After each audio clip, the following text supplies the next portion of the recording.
Hello everyone, so thank you very much to join this session. My name is Christy Anamutu.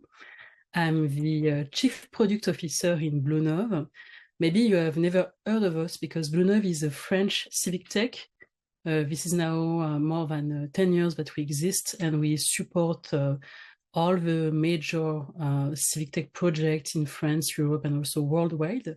My mission in Bluenove is really to support the development of collective intelligence product methods and also complex project. That's also why today I'm really happy to have this opportunity to share with you, with the audience, some of the key, let's say, initiatives we had in the previous years. So started from 2022 until, let's say, just before the summer, we ended one initiative on AI and also about AI in education, AI in life, but also AI in for the environment. So I will display all the details. The purpose of this keynote is really to feed you with, let's say, the insight. We have open really different forums with the youth in different contexts, and I will present that. And we wanted to understand what are their views, expectations, hopes, but also questions about using AI for their own learning and development, but also in their daily life. And somehow this is a population who are not often heard about this topic. I'm in France, in Europe, so it's not the same, let's say, echoes that we have from AI. We follow the trends and the hype from the Silicon Valley and from all the big techs who really deployed amazing services. So that's why we wanted also to create a space for conversation worldwide to also understand, with the diversity of backgrounds, profile, what people have in mind when you discuss about artificial intelligence. Do they really use only one profile, being just a user or consumer? Do they think about it as entrepreneurs or maybe as also learners, teachers? And that's why I will start to present my the different projects.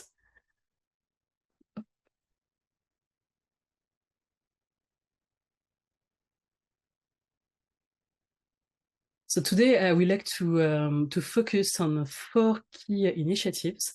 The first one is just before the, let's say, release of ChatGPT 3. We had the main hackathon with more than 760 participant students in license in a business school in France. It was during 4 days, and then we explained we use different methodologies, system thinking tools, design thinking methods and framework, and also collective intelligence techniques to understand how do people envision the future of higher education, what are the transitions impacting the higher education, and also in this transition, what is the role of AI. It was a compulsory program for 5 days, so the participant contributed during the work week from Monday to Friday. And we use some AI, so semantic analysis algorithm and natural language processing to analyze the data and also to extract the insight to understand what were the trends in the content. Then I will also share with you some key insight about Youth Talks, which is let's say the largest online survey with open-ended questions that we run with youth. It's an international scope, so it means we, I think, reach an average of 200 countries. Here the methods are really linked to collective intelligence, saying that we really ask 7 open-ended questions and we just let people answer as they want using text, audio, or picture. And it was on a voluntary basis, so people really are free to contribute or not. And here also we use some algorithm, semantic analysis, and NLP to understand the meanings and the trends of the different answers. Last but not least, we focus this year on really the impact of artificial intelligence in education. We had a first workshop that we call the Tribunal Youth Talk in Paris, beginning of the year with 55 participants, teachers, students, but also researchers. with the Learning Planet Festival. And I will also details what are the insights and what do people think when it comes to using AI for their education or for their with their students, what are the point of view. And also the key element and where most of the insight about ethics and also, let's say, all the governance and data governance expected by the youth is really coming from the result of the Youth Talks on AI initiatives, which were on from April to May 2024, so this year. And we have 5,000 participants worldwide who contributed to the debate. And you will see it's also really interesting in terms of insight. Maybe if we start first with the hackathon, I wanted to take this subject because even it's 2 years ago, it's really before the, let's say, the boom of the ChatGPT free release. And the subject was really how do we see the transitions of higher education? And the mission really was to say, okay, we have 700 students coming in 3 campuses in France. I just put the map of France, so north of France, Paris, and also the south. And we just facilitated with those 3 campuses doing synchronously all the activities. We use different techniques. We have developed different canvas. You will recognize some system thinking concept like the iceberg model. We have developed some specific canvas for the transition support. We reuse prototyping best practices from real design thinking. And the idea is really how do we support the students to understand a transition, to frame the questions about it, to debate their point of view, to look for, let's say, contradictions, but also to look for diversity of opinion. And we also want them to explore the transition, and we have a transition about technology to understand how do they want to create solutions to address the different problems identified earlier. So let's say before the hackathon started, they received 2 days before one opening survey, and it's supporting them really to onboard on the week, but also to think and to make sense about what will be the topic addressed during the following weeks. And this is really 12 questions. I will share that quickly. Based on the result of the survey, we provide them really a quick snapshot of the trends of answers. And it's the first for them really takeaway because we analyze all the answers from the class. So we have 700 students, so multiplied by 12 questions. It means we have around 10,000. Yeah, Christy, I'm so sorry. Your screen is flashing right now. Can you stop share and reshare in presenter mode? Okay. Thank you. Apologies for the interruption. No, okay. Is it better now? Yes, perfect. Thank you. And quickly, so here we also launched a design fiction sequence, but I will share that also in a bit. And after they are organized into sub-teams where they will work to really understand the topic, design the iceberg model, understanding what kind of events impact education, higher education, what are the trends, low signal, mega trends, what are also the workflow, the processes, the institutions at play, and also to understand what are the values and the cultural belief sustaining the current system.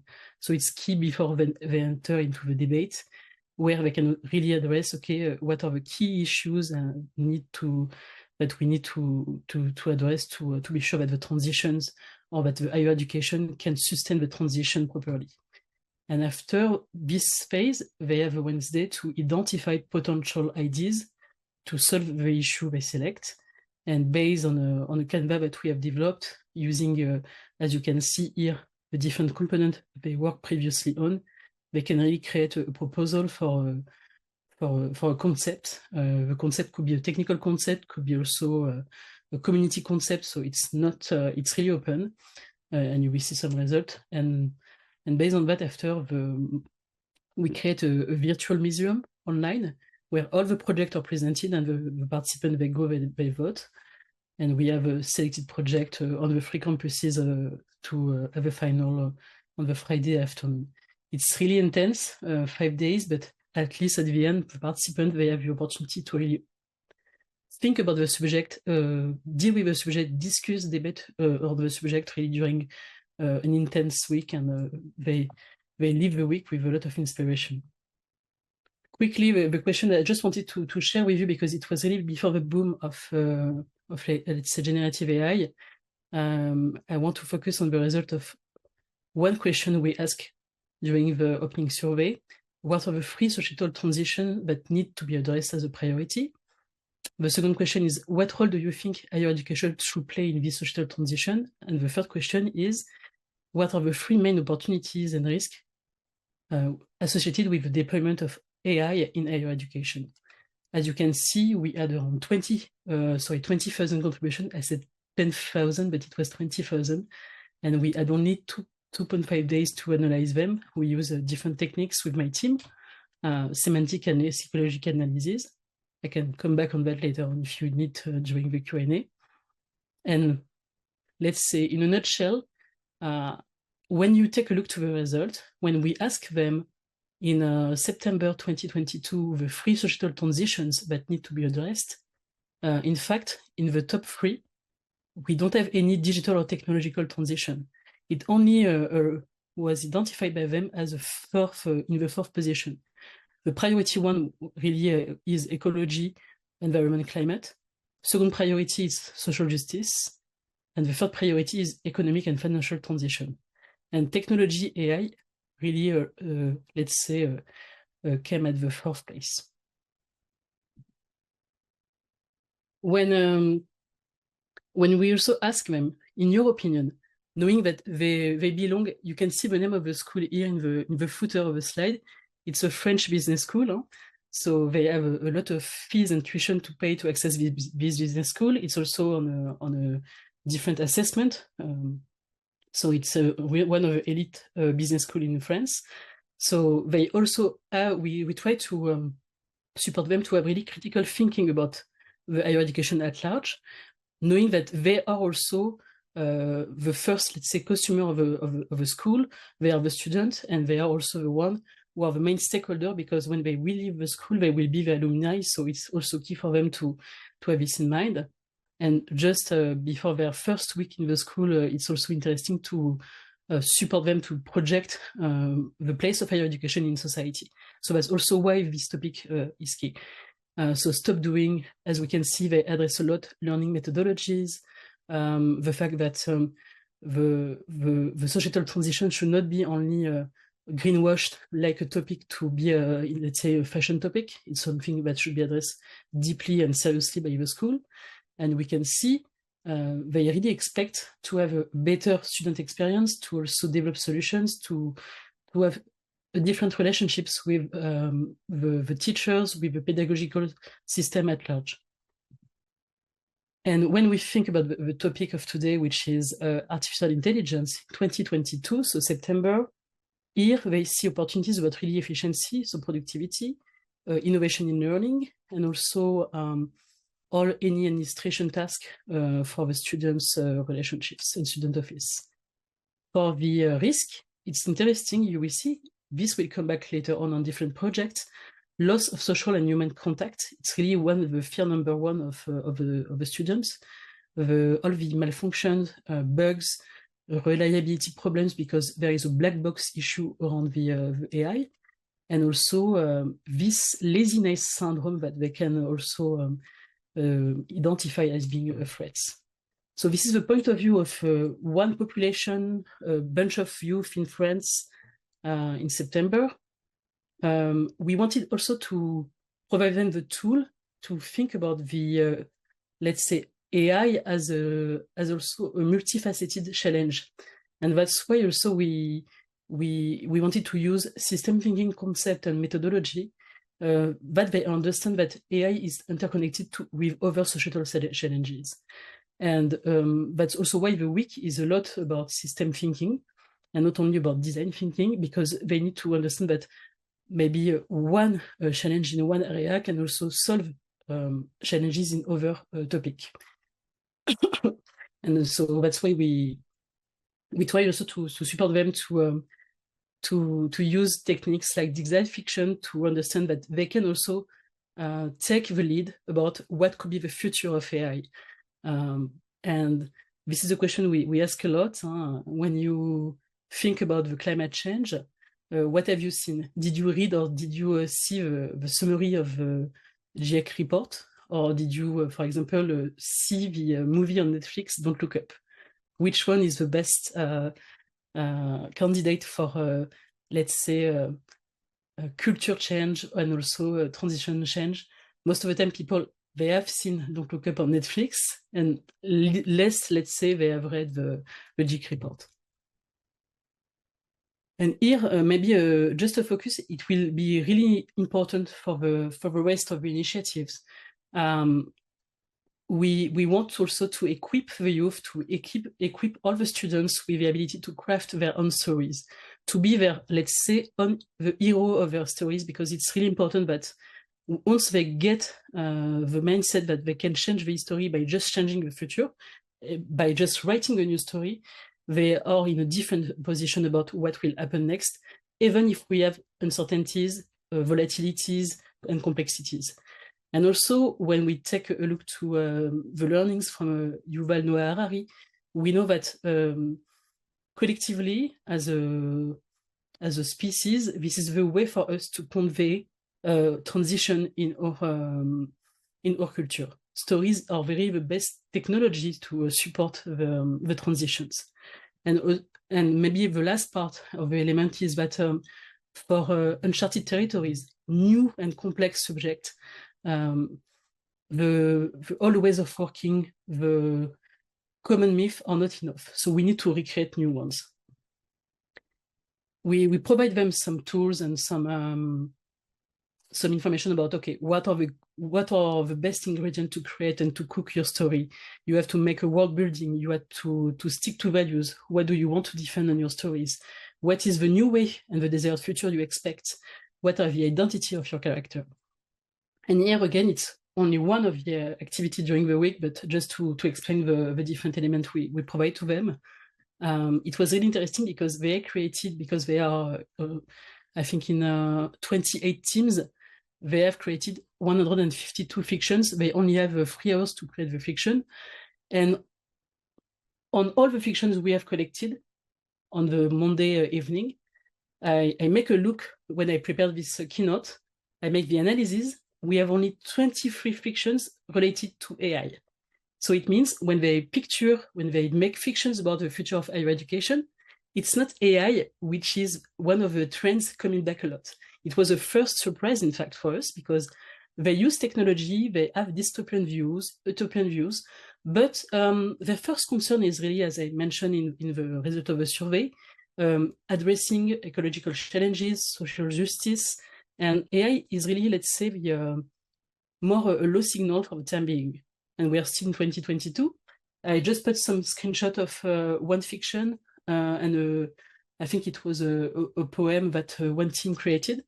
Most of the time, people, yes, they address AI around virtual assistant, virtual reality, autonomous robots, immersive learning. So it's not only AI, it's always a convergence of technology supported with AI that people refers to. Nonetheless, when we take a look to the 23 stories, we can notice that there is feedback loop. It means AI in education are reinforcing, in fact, the transition. AI is really there to reinforce the personalization of learnings. AI is also there as an assistant to reinforce the skill development cycle.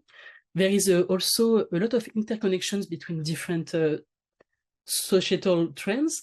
Education is really intertwined with global issues, and there is also a keen interest of having a balance between human and AI interaction in all the stories.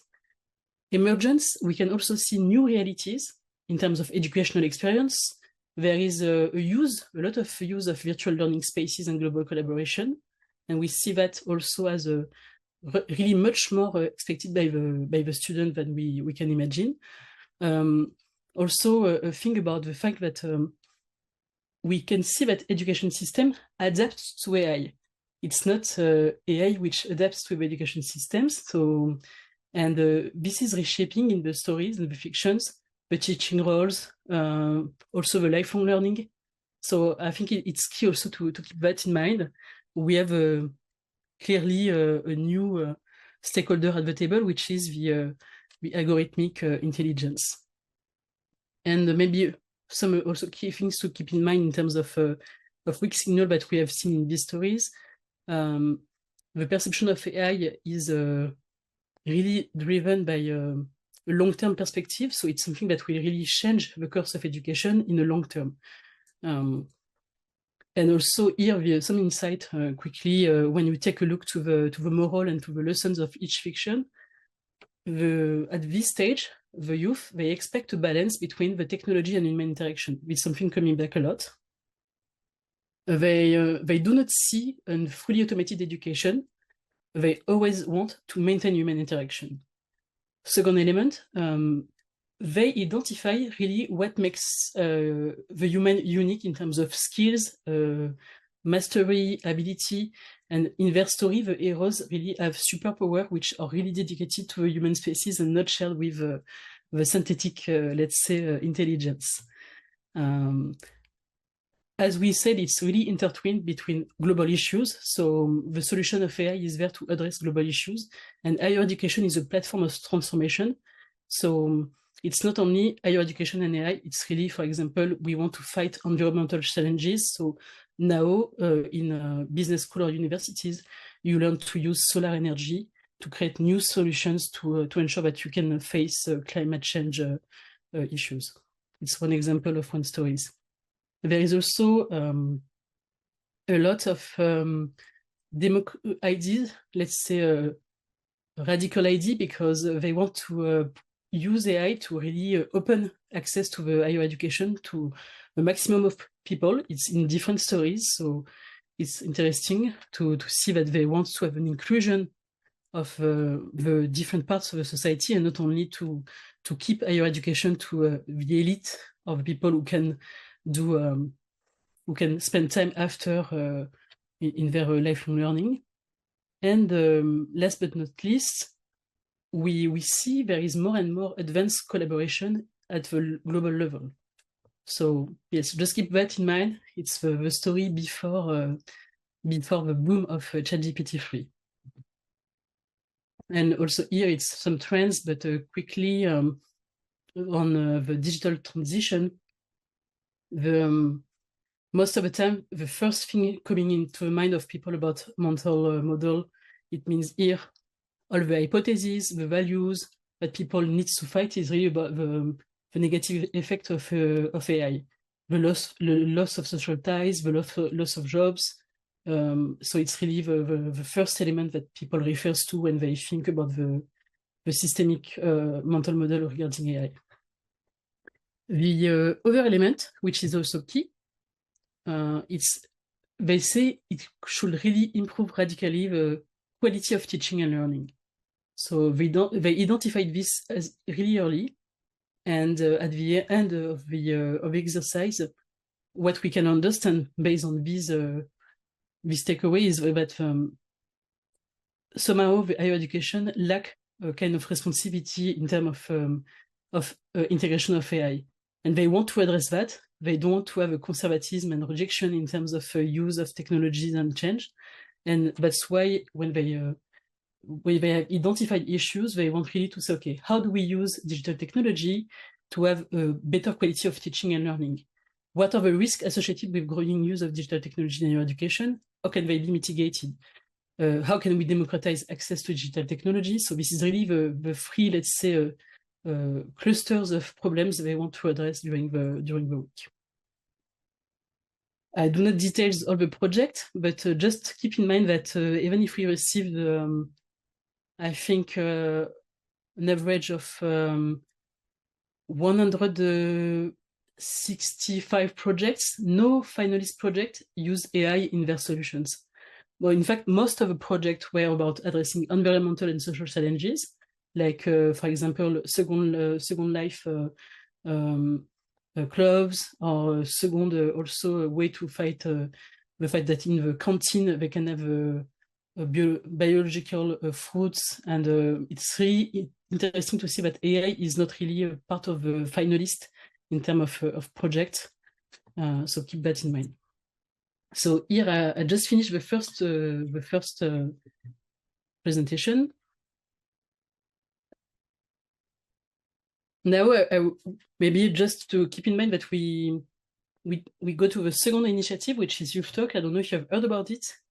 It's one of the, let's say, largest online survey that we have run 1 year ago. We conducted it in 6 languages, so Arabic, French, Portuguese, Spanish, English, and Chinese.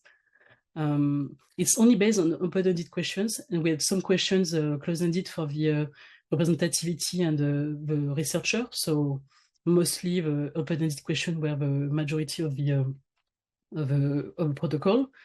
And also we use different AI technology to analyze the answers.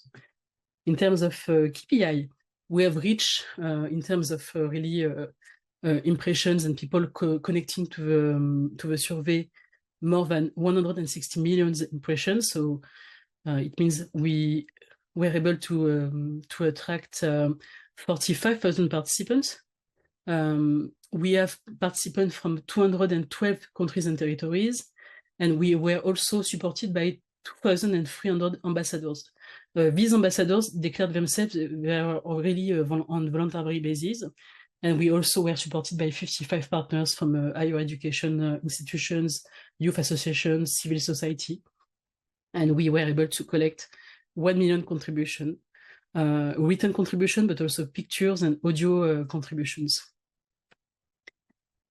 Just if you need information, the report is online and so on, but I wanted to use also this initiative to take a look to the perception of AI in education from the youth. This is just a presentation of the reach, the global outreach. As you can see, most of the participants are from Europe and Central Asia, but mostly Europe. And after, we have a lot of contributions from Sub-Saharan Africa, and just after South Asia, we can have Latin America and Caribbean, and it's followed by the Middle East and North Africa, and later on by North America. This is a comparison with other online global youth consultation.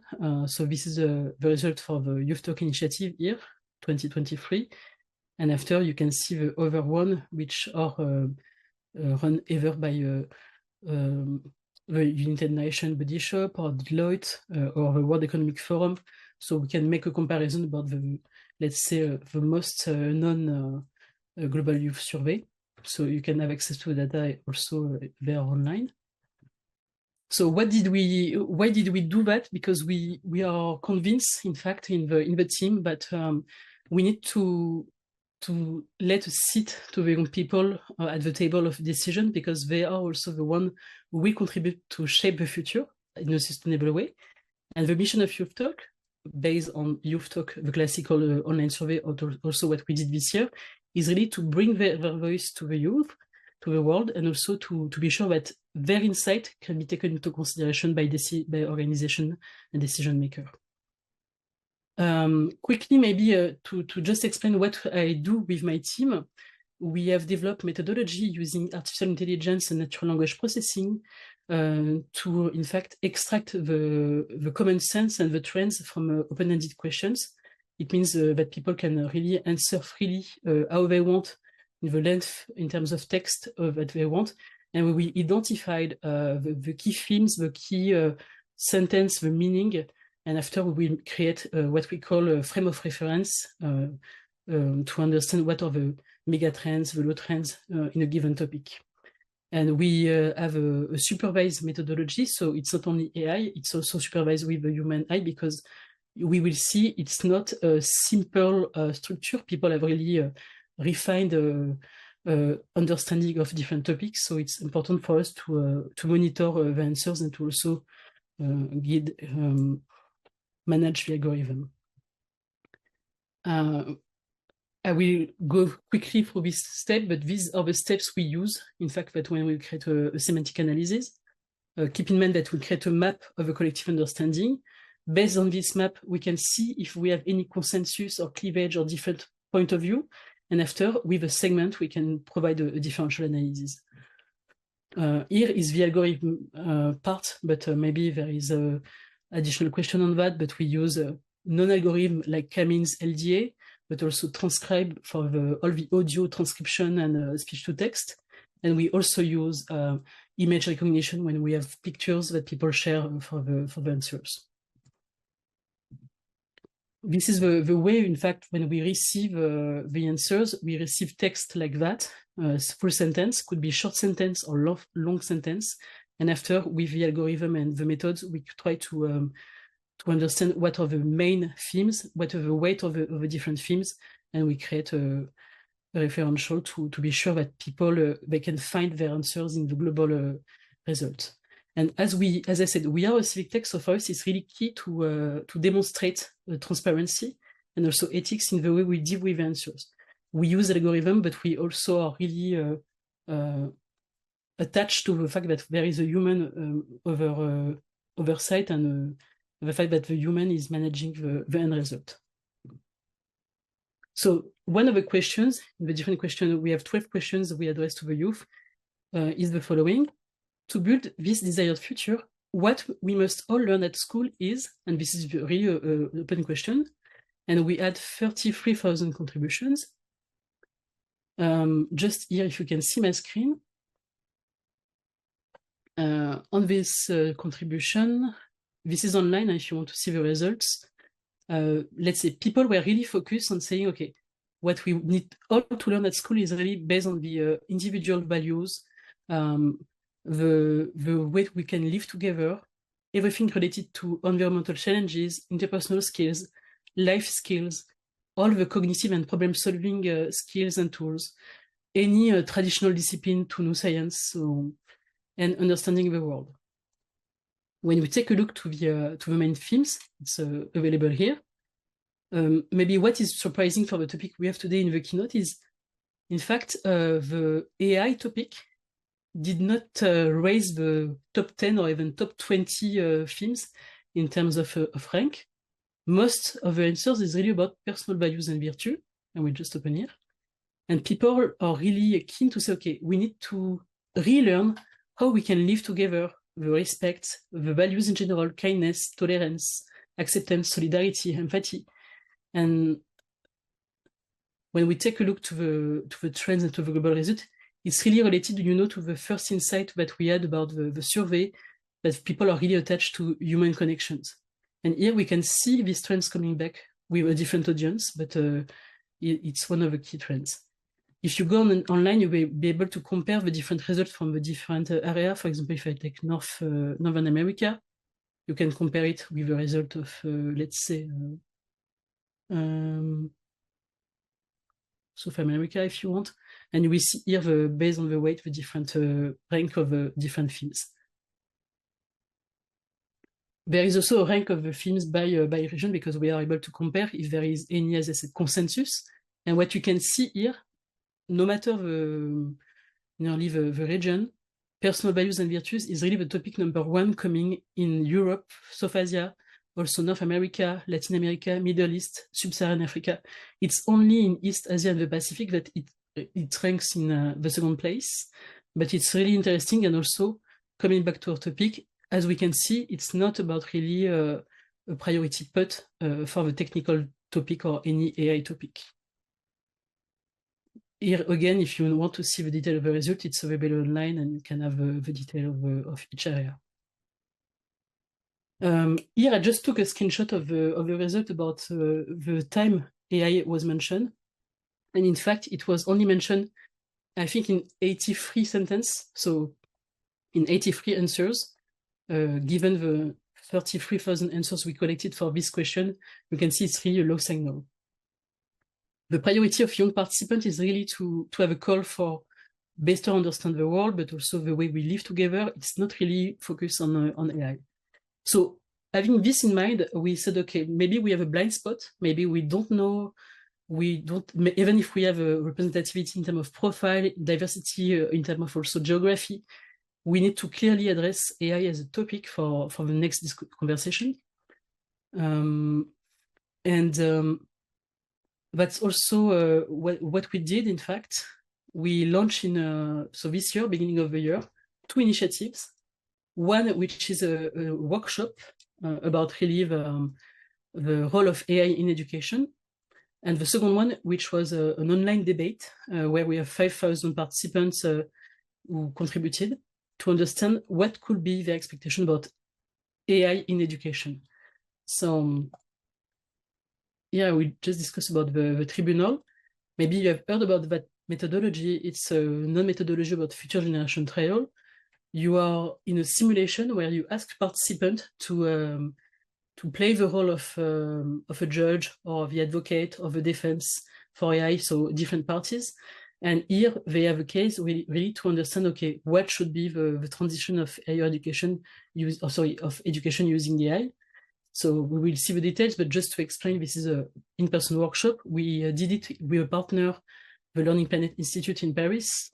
They deliver each year a big festival around learning, which is also online. And we just benefited from this event end of January to run the workshop. And also for the human part, we made the facilitation. We have 2 academic experts, and the analysis and synthesis is made also by the team. So here it's also for you if you want to reuse the methodology later on. You can see here a picture, but we have also video online. People are dressed like lawyers. They also dress like a judge. So we have really a framework where people can understand what is the case. The prosecutor presents the challenges after the different experts are on stage as a witness to present their theories.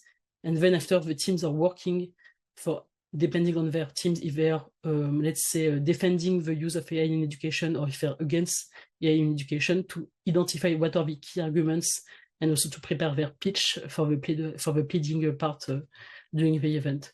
It's an event in 1 hour and 30 minutes. It's also a good way to understand let's say, the different level of a trends, of transitions. So yes, it's perfect to address a complex problem, but also a really good way to do collective intelligence.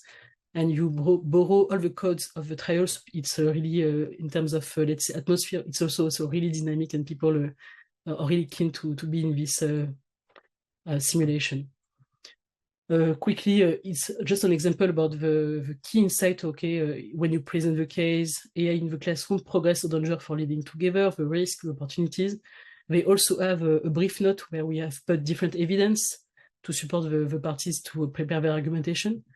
Here is an example of the different experts we have. So Eric, who is working in the INRIA, and also really one of the most recognized experts in NLP in France, just present some point of view. Marine, which is also the executive director of the Foundation of Youth Talk, who also present her point of view about humanist education, to inspire the participants.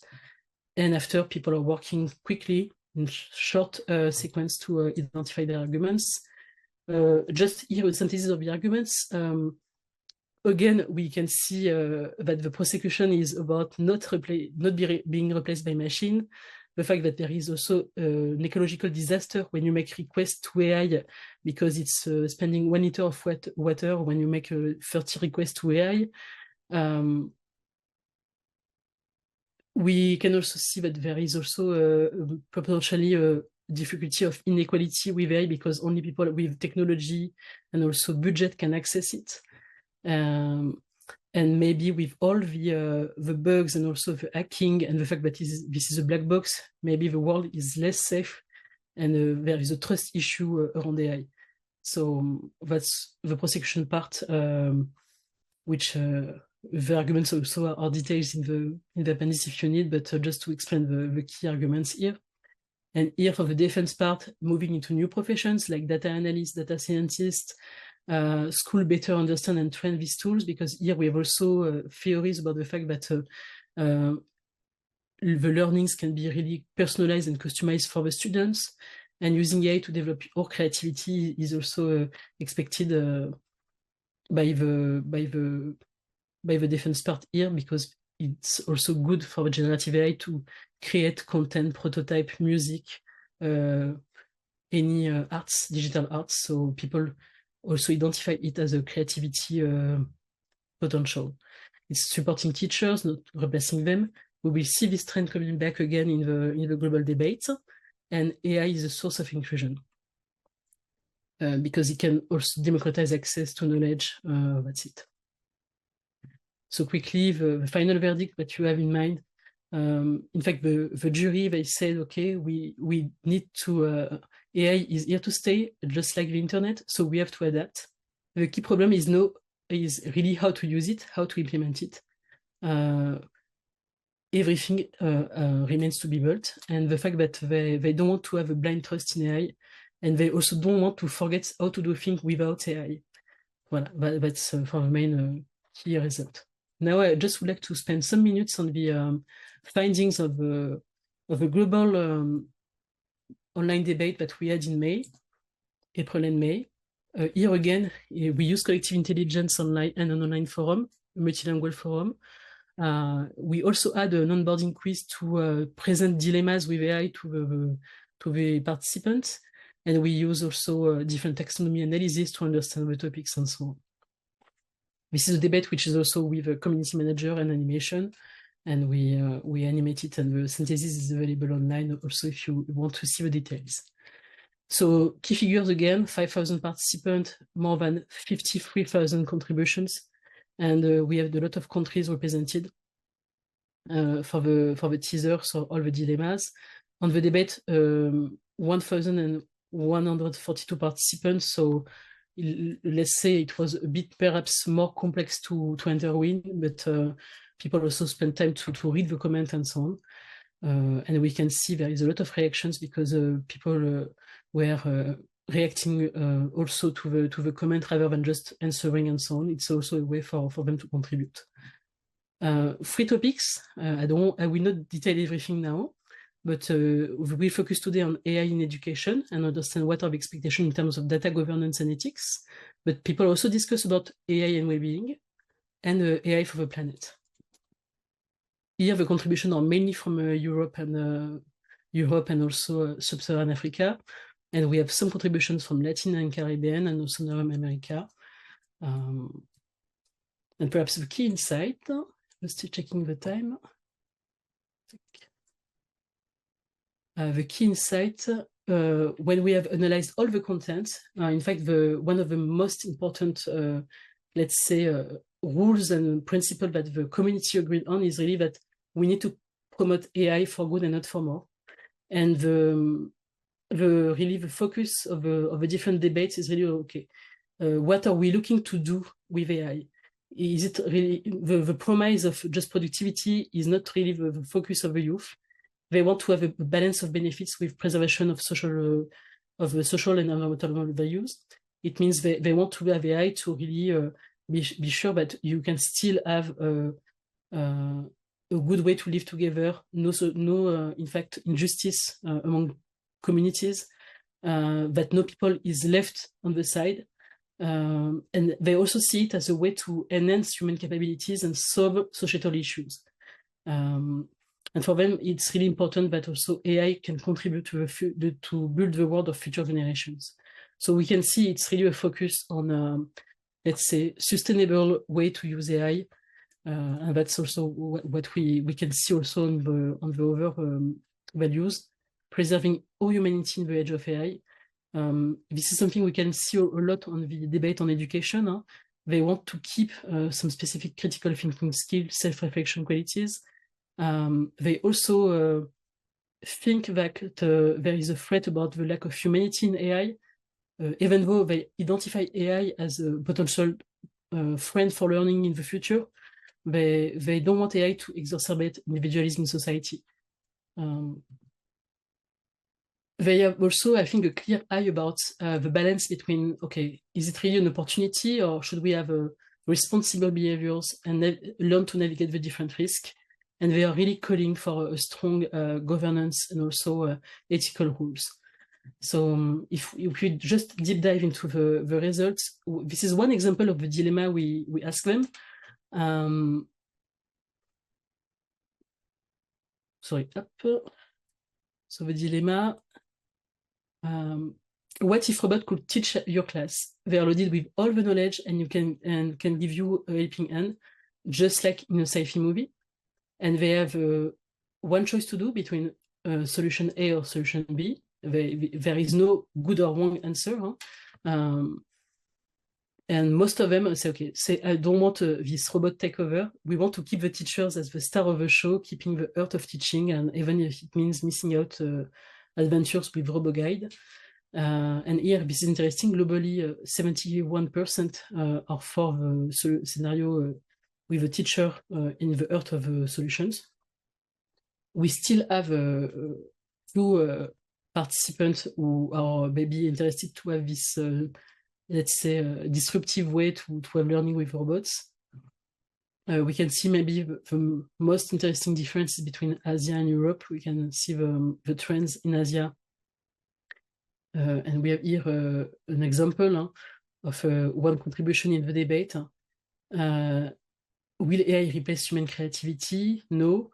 But for example, if we let AI completely replace teachers, then a series of ethical issues will arise.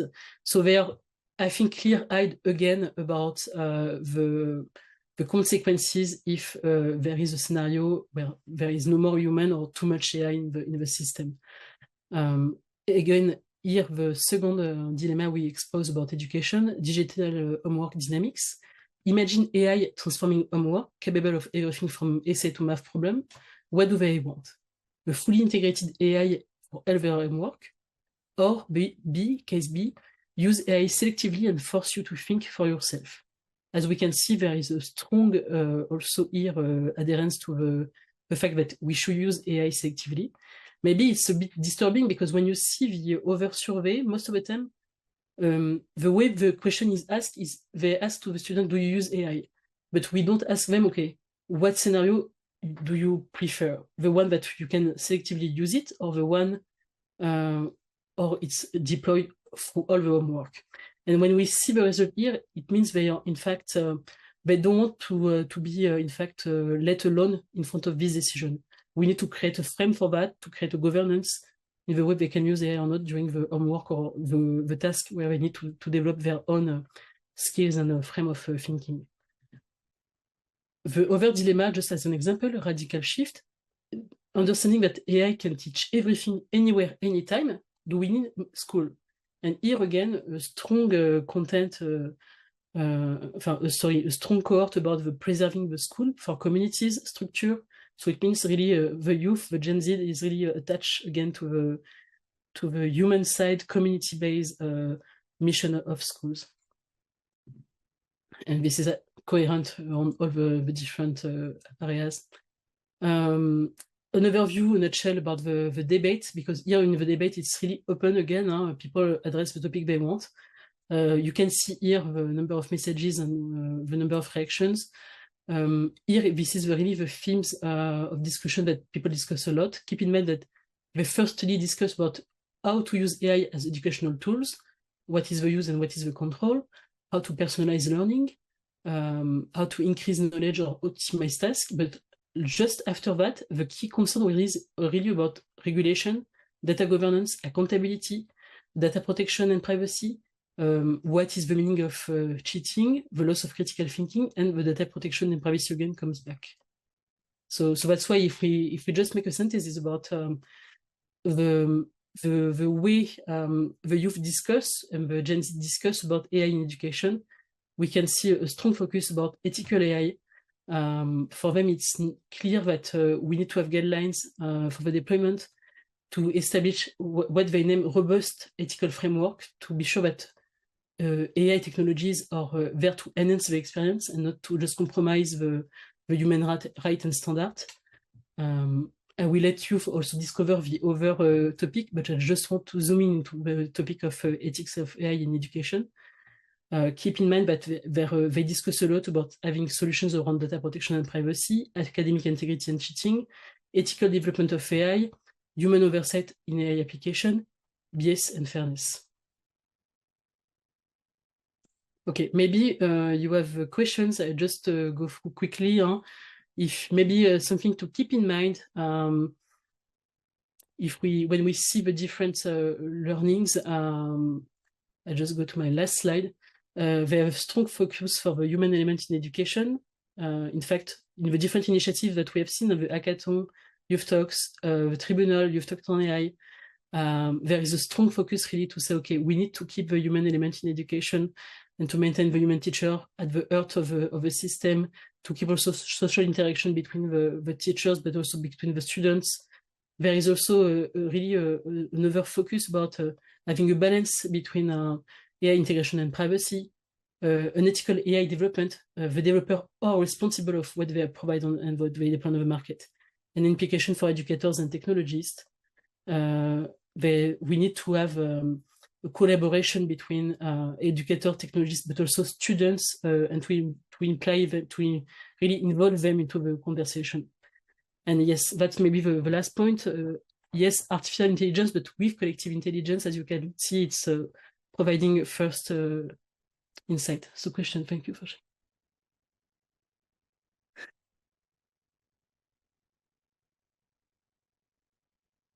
The limitations, in fact, it's difficult because if people were not able to contribute to the project, it's a voluntary basis. Maybe it's a matter of times or of context or being supported to have time to think about it. When we ask some people who didn't contribute it because they told us it was really, for them, it was already really interesting to read the content. And sometimes they are maybe not comfortable, depending on the different cultures, to debate online. That's maybe one of the key limitations, I may say. As it's an international debate, not all the cultures geographically are, let's say, used to debate online, to share argument, to express disagreement.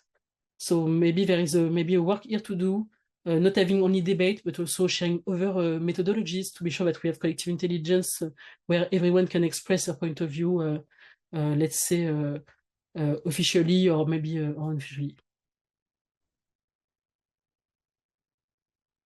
We have seen it. I think it's mainly also here again linked to the cultural point of view about education.